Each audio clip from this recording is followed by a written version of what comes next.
Live. Thank you very much for joining us in the middle of the ninth hour of the day.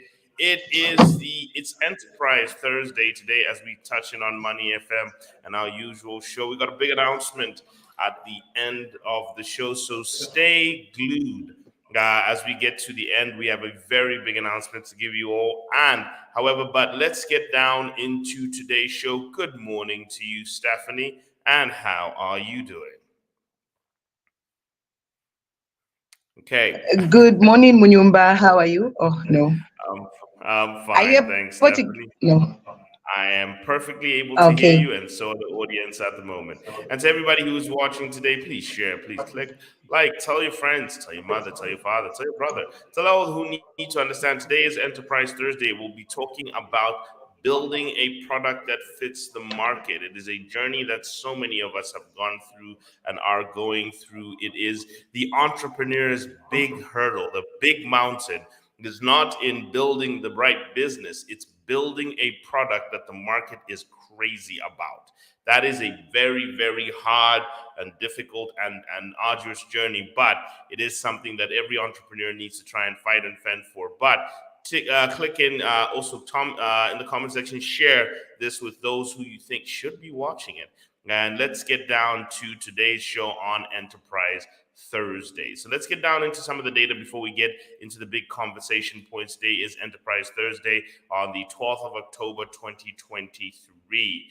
And today we'll be going through, in today's show, we'll be looking at the fact that the Kwacha did gain a little bit of strength as of yesterday, where it actually moved about 0.05%. It moved about 0.05% versus the versus the United States dollar. On the week, it's up about 0.07%. 0.7%. While on the 30 days, it's actually up about 1.78%. That's the dollar, with the year-to-date dollar up 18.84%. Stock market moved up another 1.15% due to another jump in Copperbelt Energy Corporation, which is now over 11 billion in market capitalization, up 82% year to date. And it pushed up the stock market by about 1.5% in a 4.38% movement of its own. Stock market is now sitting at about 9,523, up 29.78% year to date, up 3.99 on the month, and up 1.8 on the last 7 days. Bond market is up 0.09%, still at a new time high. It's just continuing to move up there in the secondary market, while the US dollar bond market index up 0.17%, while interest rates shifted upwards again after 3 consecutive days of movements down. Interest rates shifted upwards again, signaling a little bit of a sell-off after 3 consecutive days of buying on the market. What we've also seen is that the Rand moved up by 1.19%, moving up again, up 6.67% year to date, up 4.47% on the week, and up 1.19%. This affects cross-border trading activity because those who go across to go and buy products from South Africa do find that they're now going to be a little bit more expensive, and we're seeing a little bit more upward pressure picking up on the Rand, while we're also seeing that 75% of the last 30 days have traded positively against the dollar. Yesterday was a negative day, but we've actually seen that 80%, over 80% of the last 250 trading days have seen the dollar gaining value and the kwacha losing value. There is a lot of pressure on our currency. Simultaneously, what we're also seeing in the bond market is we're seeing bonds up 27.92% year to date, in dollars up 7.67% year to date, and the interest rates are down 0.95% year to date. Remember that interest rates have now turned negative year to date due to these last 3 days of selling, which have pushed interest rates to 26.69. Interest rates are starting to trend towards where they were just about when the president came in. And apparently a lot of this has to probably do with the fact that there are conversations finally happening now with the Euro bond holders. And remember, that is what affects a lot of the interest rates. A lot of the rating that we're going to get according to, is it S&P? We did see Fitch actually affect some of it, but some of the rating agencies are waiting for the private creditors to continue. We also did see copper move down yesterday by 0.19%. And we also saw oil move down by 1.32%, as we're starting to see a lot of the hype fading off of the Middle Eastern conflict. we saw gold moving up by 0.77% yesterday, pushing oil up 0.91% year to date, copper down 4.28% year to date, and gold is up 3.40% year to date. Now, in terms of our pump price, we're still looking at about, these are very premature predictions, but very premature. We're expecting pump prices to move down by the end of this month, due to the slowing down due to the lowering of the global Brent price, which is down about 5.52%, while the currency has lost 2.63% on average versus where it was last month. So what we're seeing so far is that we're probably seeing about we're on track for a 2.19% reduction. Now that can either be a zero reduction or a 2.19% reduction, because remember the trigger point is about 2.5%. 2.5% is the trigger point that actually affects it.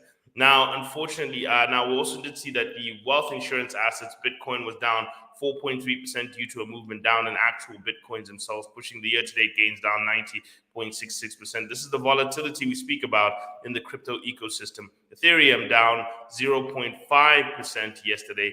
That's mainly due to the strengthening of the Kwacha and also Ethereum on its own. While simultaneously, we also saw gold in Kwacha up 0.7% due to the strength of gold and also Kwacha itself. And finally, we're looking at our broad asset outlook. We did see that bonds are up 27.9% year to date. Stocks up 29.8% year to date, basically almost trending 19.6% year to date. So you can see it's really been a strong year for bonds and stocks as well. USD's up 18.8%.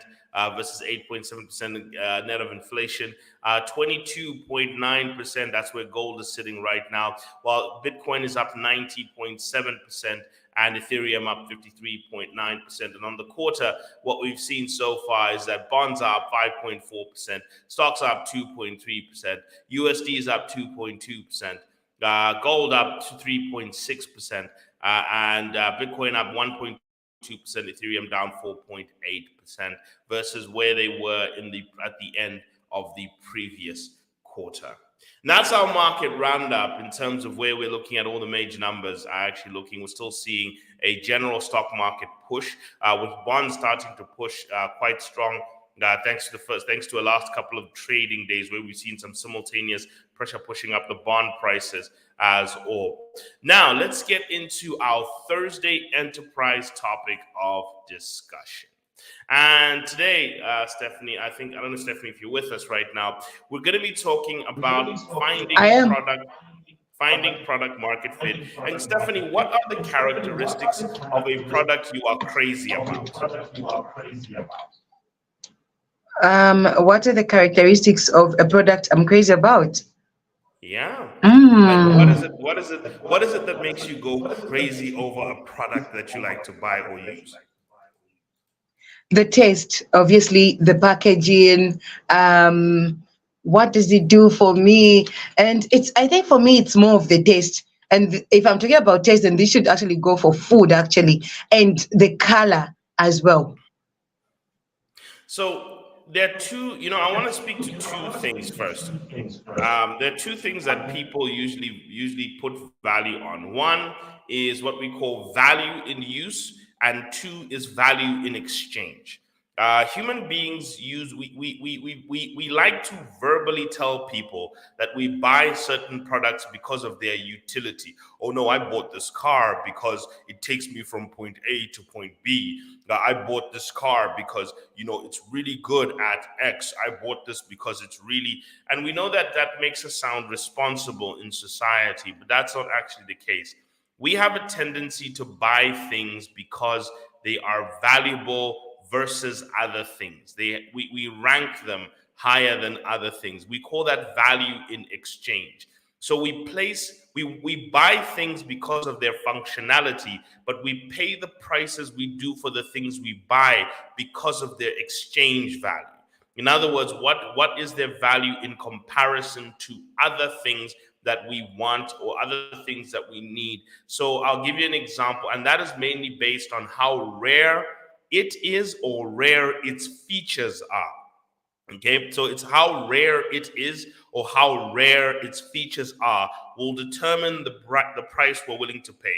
So what determines the transaction is the utility. What determines the price is the value in exchange. And a lot of these are vanity factors that we often don't like to admit. Okay, so if you value you can value something because of how it makes you feel. You can pay a price for something because of how it makes you look in society. You can pay a price for something because of the esteem it gives you. The more emotional the value something is to a human being, the higher the price, the higher the price that human being is willing to pay. The more of a unique emotional experience a product can give a person, the higher the price they're willing to get. So if it makes them feel like they are a higher social class, they will pay. We call this AMA levels living. We call this spending. We call this the way people spend. People like to stunt, whatever you want to show it. People pay more for the emotional value. I don't know if you have a point about that, Stephanie. Yeah, I can't agree less with you because for me it's value. You only pay as much, twice as much for the value that you get. I guess a same product could be of different prices in different places, but also about the value. Where are you getting that product from? So if that actually makes you feel better or is attached to your status, then you will pay whatever it takes, even when you know the actual cost of that product. And I think one of the true I remember there's a Zambian YouTuber. I can't remember his name. His first name is Mix. I think that's he does a lot of these. He does a lot of skits online. His first name is Mix. But when I saw him actually talking, there was a podcast where he was talking about how much money guys spend in the club. And he says, you people, you're spending 50 pin in the club only to go and use the toilet. Only to go and use the toilet. What he's eventually saying is it goes out in one place. At the end of the day, whether it's kachasu, whether it's beer, whether it's whiskey, whether it's champagne, it ends up in the same place. But the reality is there is an elegance that it speaks to of you when you pick a specific brand. That's how alcohol can go from 3 kwacha a carton to 10,000 or whatever it is per bottle. If you want to now just boil till you fall, where you're paying close to 1,000, even some thousands per bottle.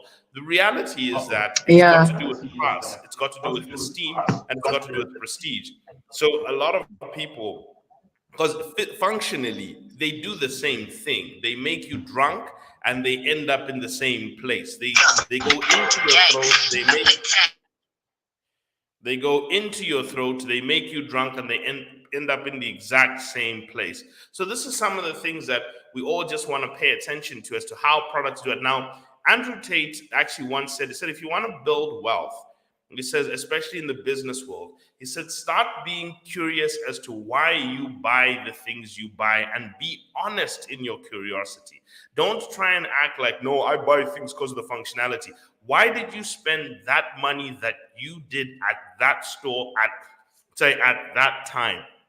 Why did you spend that money? And when you do that, what actually ends up happening is that you start to see that you are actually spending emotionally, and that most people do this as well. People like to pretend they don't spend money emotionally. When you all you have to do is tell them, if you want to catch people that they spend money emotionally, ask them to present you their budget. Tell them why can't you swap this out for a cheaper brand?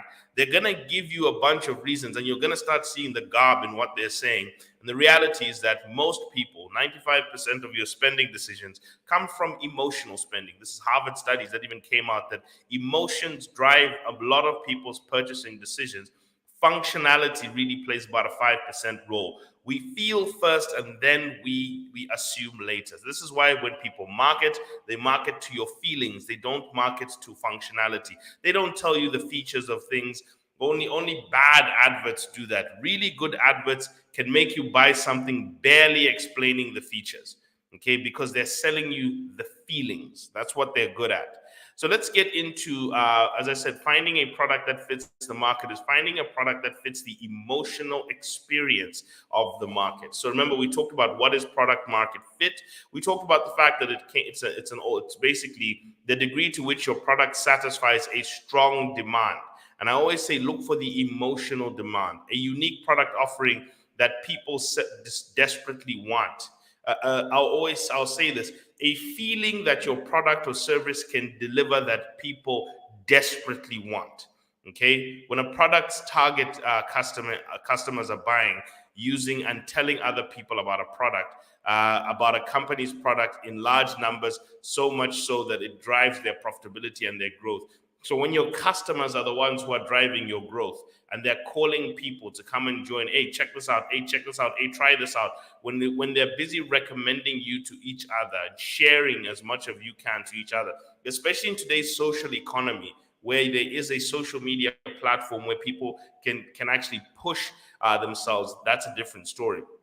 So the first step is to building a successful venture is to actually build a product that people actually want. Before you build a company, build a product that people want, because a company without a product is pretty much dead in the waters, and it's a liability and a cost.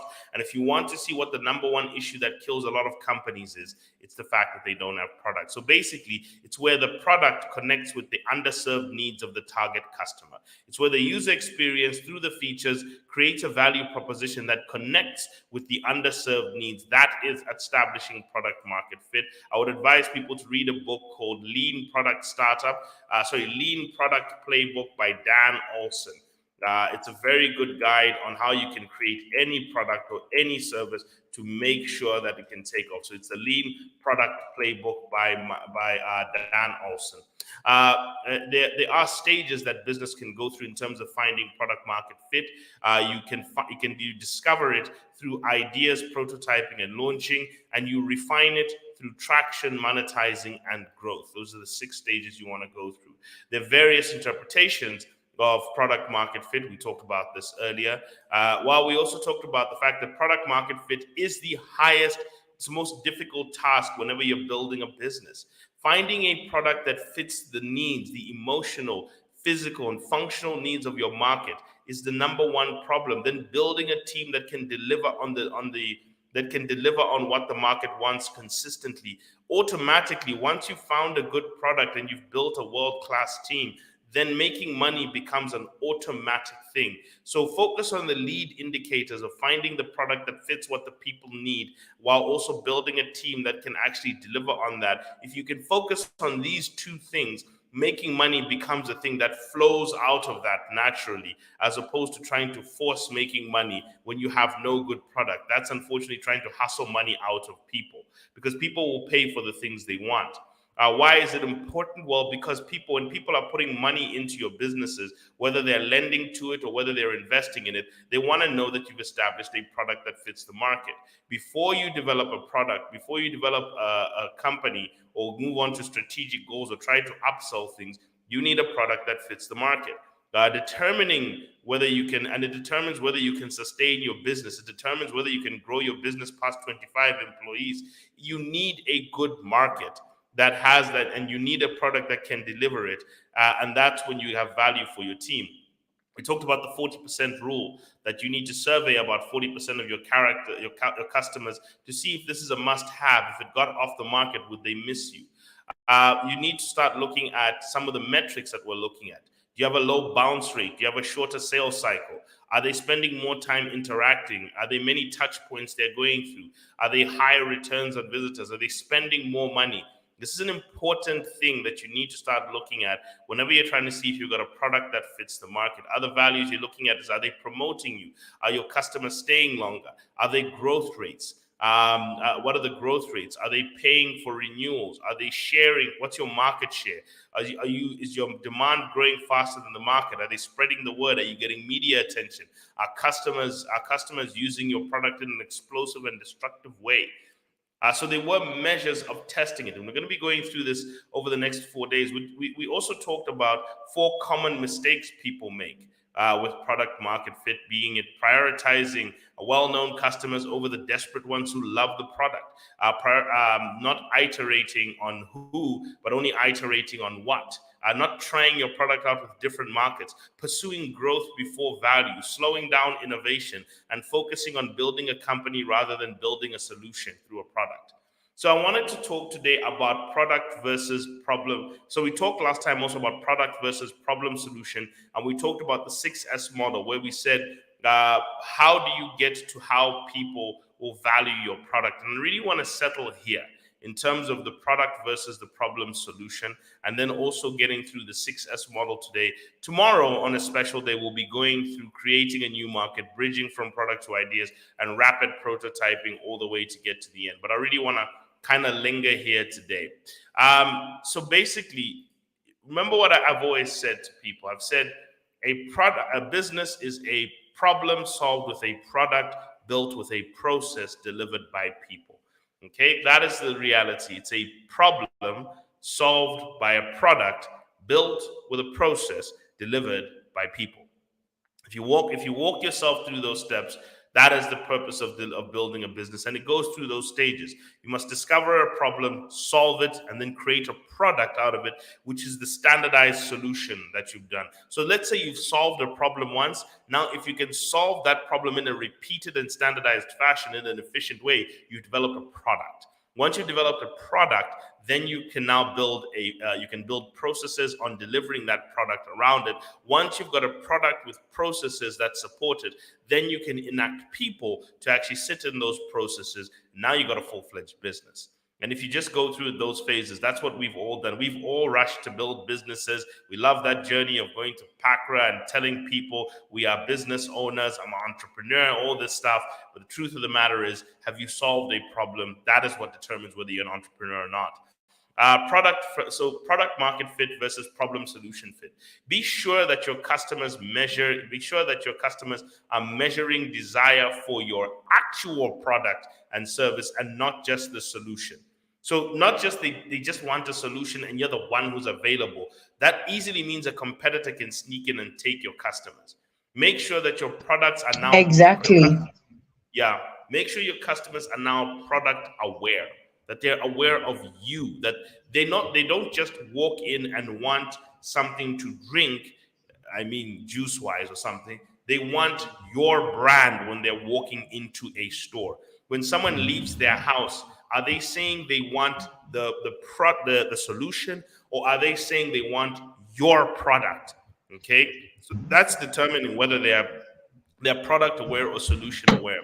And the question is, does the market want your product, not just any old solution that comes along that seemingly looks like what they need? That's a very important thing. So there's a 6S model, as I talked about, customer satisfaction. I want you to think about 6 things that you need to work on. There's 6 steps that a customer needs to go through, or a potential customer needs to go through, a new customer converted into somebody who is now a big lover of your product. The first one is, how do they see you? Okay, how do they see you? How do they see what's new with you? Where do you get their attention? So you need to focus on where do you get people's attention. That's how you spark the buying processes. Then secondly, how do they signal their intent or interest to try? So it's see, signal, start, stay, spend, and sell. The second one is, how do they signal their intent or their interest? The third one is, how do they start? Okay, what's the starting process? Okay, I've seen you, I'm interested. Now, where do I start? What do I click? What do I press? Where do I go? This is now when you're getting towards the end of your advertising process. So at the end of every advertising process is a call to action to click, sign up, call, do something. What is the call to action? What is the trigger action point that they can utilize towards getting to use you? Stay. How do they stay? And how do they start? Sorry, once they've signaled their interest, how do they stay? Okay, so how do they start using your product? The fourth one is, how do they stay? How do they come back and use it more? Okay, because it's not just everyone is willing to try something, Stephanie. Everybody's willing to go on a first date. It's whether they're willing to go on a second and third or fourth date. That's what determines whether you have found love. It's not finding a first date. Anybody can find a first date. It's really about the second, third, or fourth and saying, hey, we're going out for months. That is what you're trying to establish with the customer. How do you get them to use a product at least 3 times and then to continue putting it into their daily life? How do you get them to spend more money now? Because the first couple of times you're spending more money than they are spending on you because you're advertising to them. At some point, you have now incepted your product into their mind and you're no longer advertising as much. So they're spending more. They're now spending more regularly without you advertising. So how do you get them to do that? And then finally, how do you get them to sell to their friends? How do you get them to tell their friends about your product, to use it in front of them, to tell them what a good experience they had? Because Stephanie, the most effective form of advertising is still a recommendation by a friend. It's the most likely thing that's going to convert you into willing to come and try something. And in fact, what you often find is customers who have been recommended to you by a friend of theirs who had a very good experience will go straight into the start process. They've already seen you, they've already signaled, they're going straight into, I want to try this instantly. So you're skipping 2 stages where a lot of customers get lost in see and signal. Start, stay, spend is usually where you can get a lot more. The first 3 are sales and marketing. The bottom 3, stay, spend, and sell, are customer service management. So the first 3 are sales and marketing. See, signal, start. Stay, spend, and sell are actually customer service management. So you need to have a combined option. This is why today this is called revenue officer. In today's world, this is now called, the position that manages this whole process flow is actually called a chief revenue officer. How somebody can convert customers. So tomorrow we're going to go straight into this and continue into creating a new market, going all the way to rapid prototyping to something we call the Kano model. Now, Stephanie, just to also wind up today, I know we've had a big announcement, which I'd said I was mentioning for today. So to all of you who are still viewing and listening, big announcement is that tomorrow, with a heavy heart, I must say, tomorrow will be my final day on Money FM. It has been 5 years. I've been with Money FM since the beginning, since 2018. It has been 5 years since we have basically built up, especially on Behind the Markets. I started as a guest analyst to the point where I think towards the middle of 2019, that is when I now converted into a full-time host. But I have been with Money FM. I was consistently on here for quite some time on Monday, on mornings, from weekday mornings. You all got used to my voice on the phone. We switched to social media in 2020, 2021. We've been through a rocket ride doing the morning show, but I will have a longer conversation with as many. But I would like to announce to all the people who have been viewing, tomorrow will be the final day that you will hear me say the words, and we are live. So to everybody who's got something to share and something to call about, please do join us tomorrow as we basically shut down my journey through Behind the Markets.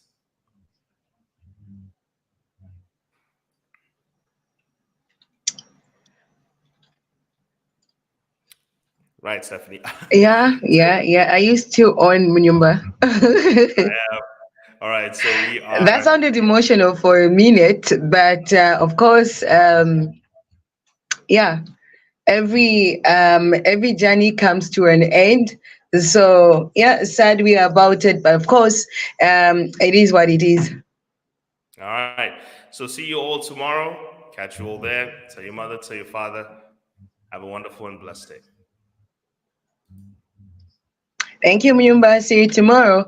And of course, really looking out for the topic. It's been a beautiful one. I hope you picked out 1, 2, 3, 4 things that you can not just consume on your own. Also, find time to tell someone about it. Until tomorrow again, Muyumba, it's bye for now and have a very good day. Cheers. Have a wonderful day.